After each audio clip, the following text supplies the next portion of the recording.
Tired of subtitles and ready to dive headfirst into your favorite anime with English dubs? Then keep watching.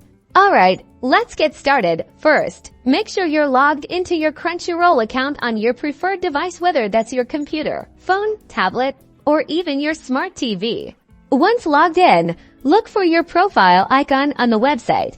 It's usually in the top right corner. Click on it, and a menu will appear. From this menu, select Account or Settings. Now, within your account settings, navigate to the video preferences or playback settings. Look for options related to subtitles and audio language. Here's the magic. You should see a drop-down menu or a list of available audio languages. Simply select English or English US from the list. Keep in mind, some shows may not have an English dub.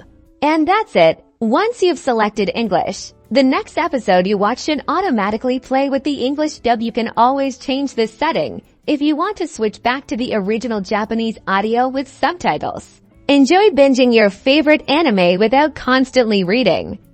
If you found this helpful, give us a like and subscribe for more Crunchyroll tips and tricks. Let us know what anime you're watching dubbed.